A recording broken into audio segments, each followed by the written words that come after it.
Palworld, the game that's taking the internet by storm. It's one of the most popular games on Steam and is seemingly constantly trending on Twitter. Or X, or Elon Musk's dumpster fire, whatever you want to call it. But not all the hype around the game is positive. The game was quickly hit with criticisms for plagiarism, being pro-crypto, and AI art, but no evidence has been found in the game itself. So where did these critiques come from? How accurate are they? And why is no one talking about the fact that you can capture people in the game? For some reason, this game has become a brain worm for me, so I did a lot of digging, and some cyber stalking, and I have some answers. And since I did all that, I figured I might as well share. Not Pokemon with guns?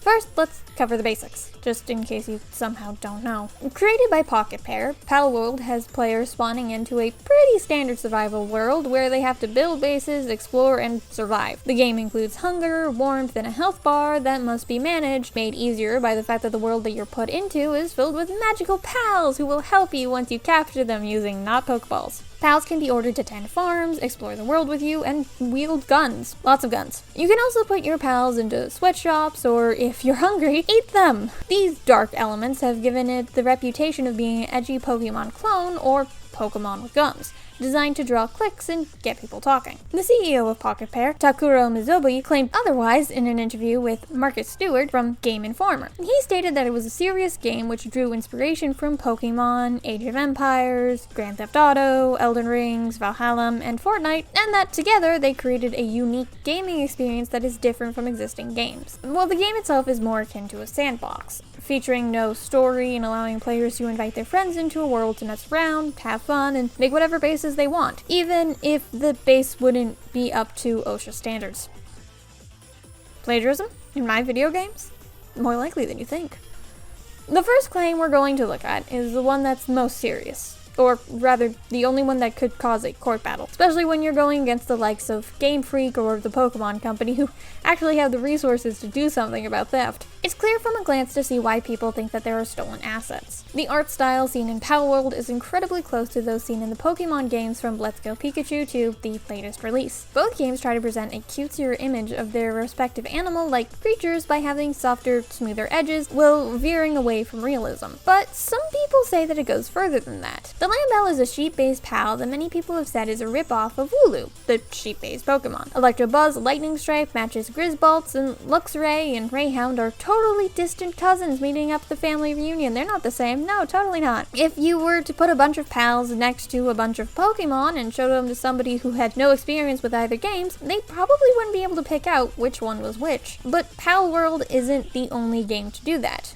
In fact, this one's a Digimon, and this one's a familiar from Ni no Kuni. The idea of capturing monsters and having them fight for you is incredibly common in games. It's also inevitable that there would be an overlap in concepts, especially since Pokemon has a creature for everything under the sun. One example of this is Clink, the gear Pokemon. In Ni no Kuni, we have Sprogcog, and in Digimon, we have Hagurumon, another gear one. All three are based on the same idea and feature cogs heavily in their design. So why are the latter ones considered inspired by? Well, Palworld is considered theft. Legally, there really isn't a difference at all. Sure, Wooloo and Lambell are both balls of wool with cute faces sticking out, but the same description can be said for a real-life sheep. The Lightning Stripe isn't actually a one-to-one match with Electabuzz, who is a completely different animal, and Luxray has a star aesthetic, while Rayhound is going full edgy with the lightning bolts. The different usage of the pals also helps cement them as different from Pokemon. This means that if Game Freak did want to take Pocketpairs to court, they would need to prove that they stole their assets. And that would come down to the meshes. And that is quite the debate going on online right now. While many people have compared the proportions of certain meshes and claimed they match up, others have pointed out that they aren't identical. Many of the points actually go to different locations, or the smaller models is just fitting inside of the larger one. And then there's another group that says they're not the same, but differences that can be made in minutes. So basically, we don't know for sure if they stole the assets or not. The only way to know would be legal action. The Pokemon Company has officially stated that they will be looking into Palworld due to the concern that many people have brought to them, but not whether or not they'll be taking them to court. But what about the court of public opinion? Because they're certainly already there,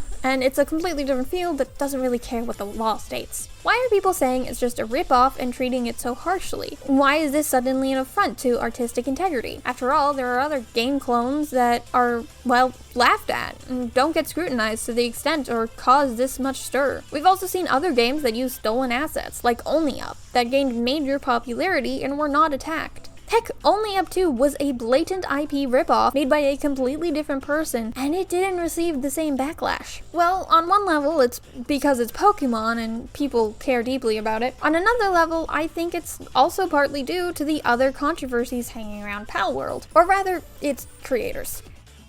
AI? Oh my! Another allegation that was quickly spawned around the game was that it must use AI art. If you've known an artist over the past 5 years, you'll know why this isn't exactly a great thing. In order for the AI to be able to generate the image, text, or whatever it is the bot is designed to make, it requires a database to pull from. Unfortunately, these databases tend to be built from stolen art. Many artists are also anxious about losing their job to the very AI that has taken their work. And due to how new the technology is, there aren't any laws or regulations around its usage, leaving only the court of public opinion to be able to judge those who use AI art. People started scrutinizing every image that an entertainment-based company produces to determine if they've crossed that line or not. Then there's an uproar for a month or two when people find what they believe are signs of AI before the heat dies down and everything goes back to business as usual for the company. As you can probably tell by the way I've described it, this is a really ineffective process. But it's not just the lack of accomplishing anything that makes this bad.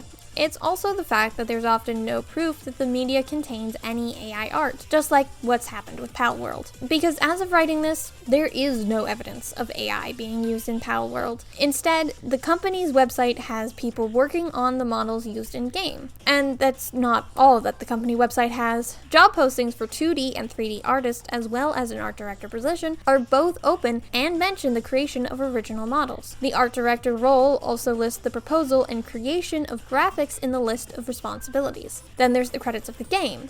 They list real, viable artists who have a history working on other games or online freelance profiles that people can look at and see that they do create their own stuff. That being said, while AI doesn't seem to have a part of Palworld, it's definitely floating around in Pocketpair Studio. One of the other titles created by the studio is literally AI Art Imposter. In it, all but one player is given a theme. People then use their phones to put in a prompt to the game, and an AI generates art for everyone. This art gets shown off, and people have to guess who was given the theme. Basically, discount Jackbox Party Pack with a side of morally questionable AI. What about the CEO of the company?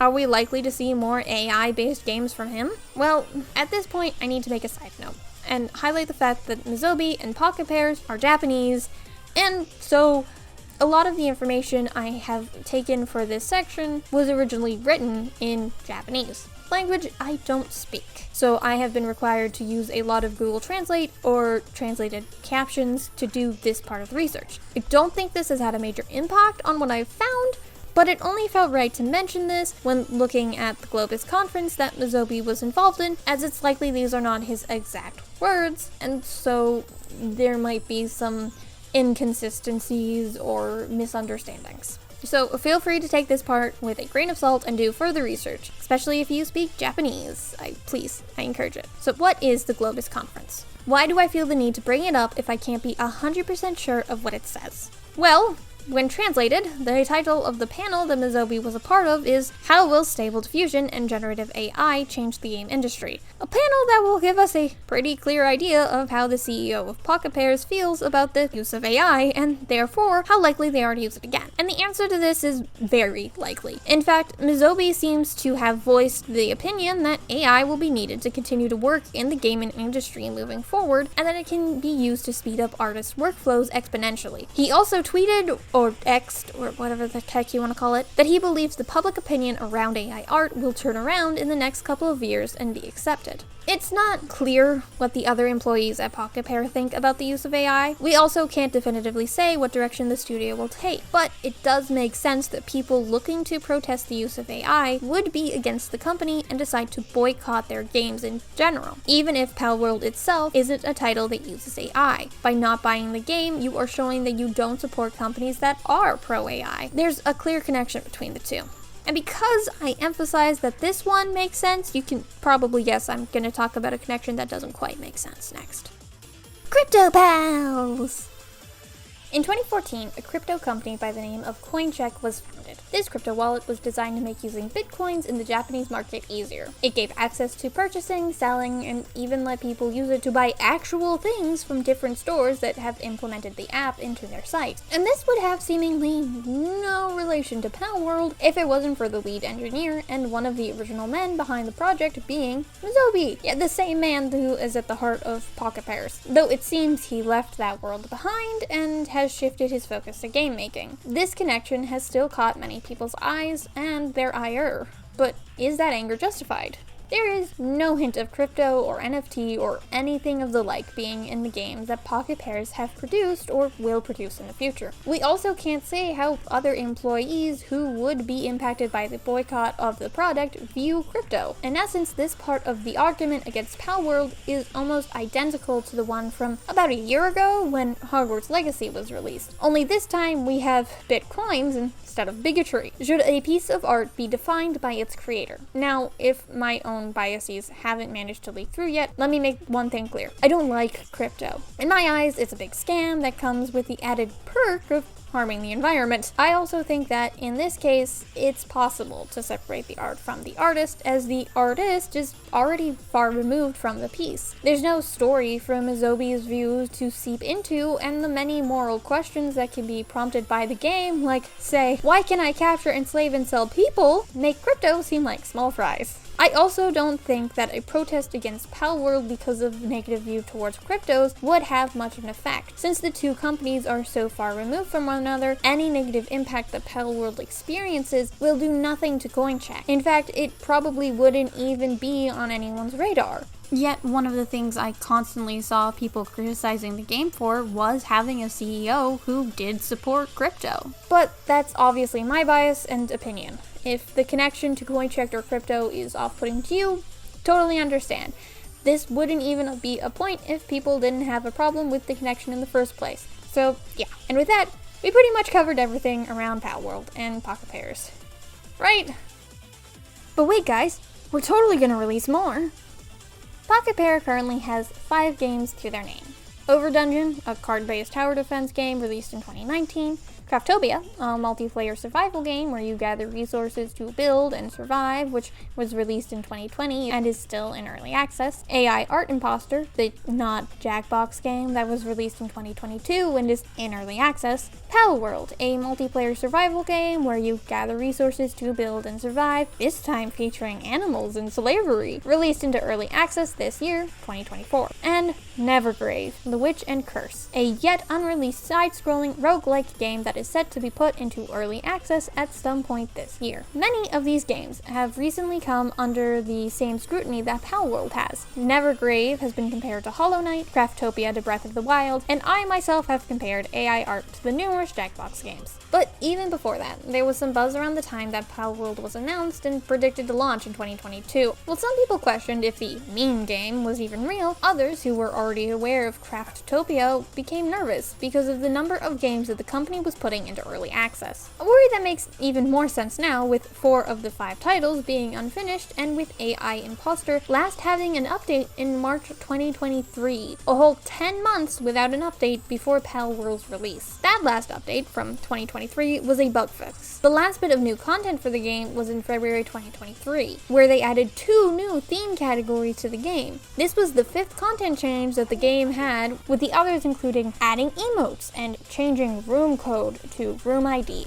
On the Steam page, where AI Art Imposter notes why it's in early access, it states that during the early access, we plan to update the game by polishing quality of life, adding a new game mode, implementing new styles, and adding more content and more. But there's no sign of these additions at all. Even the company's Twitter, or X account, has only tweeted about the game 4 times, none of which suggests that there will be anything else implemented into the game. And people expect the same fate to befall Craftopia. While the game received an update days after Palworld Palworld was released, a Note.com post from Mizobe 3 days before the launch of Palworld makes it clear that this new game is the magnum opus in his eyes. The reflection focuses on all it took to get to the release of Palworld, including the production of Craftopia. Similarly, an article from the Game Informer notes that, according to Mizobe, Palworld carries lessons learned from the studio's previous effort. Mainly, smashing together different genres isn't enough and should be done carefully. Craftopia has so many ideas that some mechanics clashed, which the team is still correcting. In this way, it feels like Mizobe, at the very least, has moved on from Craftopia. And with an indie company like Pocketpair, the support of the CEO is a key part of a project's survival. The way that the company relies on and keeps pushing early access games instead of shipping complete titles is an understandably worrying habit,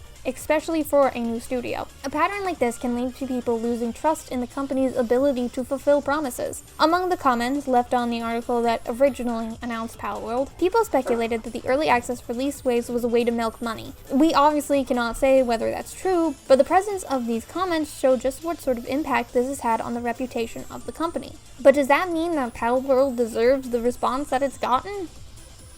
Maybe time for a ceasefire. There's been a number of debates around what this game means for artistic integrity, the gaming industry standards, and whether this game is even good. Most of which happening on Twitter, but still has spread to Steam review pages and countless news outlets. And as is the case with most disagreements on the internet, people have turned to death threats. Now, this goes without saying, but that's a bad thing to do, especially since many of the issues that people have with the game certainly don't fall under the community manager's job, which is who's getting the death threats. In fact, it wouldn't even really be on the artists. Anyone who's ever worked for a larger company knows that the workers don't make the final decisions. You just have to do what the boss tells you, or you risk losing your job, something that a lot of people can't risk. That's not to say that those bosses deserve death threats either. No one deserves death threats. Certainly not the leads of Pocketpair, which actually seems to be pretty fair to its workers. They give people a chance based on their skills rather than some outlandish amount of experience. They actually seem to care about the games, and they even gave their workers time off to play Elden Ring when it first came out. It's also not appropriate considering that the anger seems to come from another source entirely, or rather, it was fueled by the external issues. Like I said before,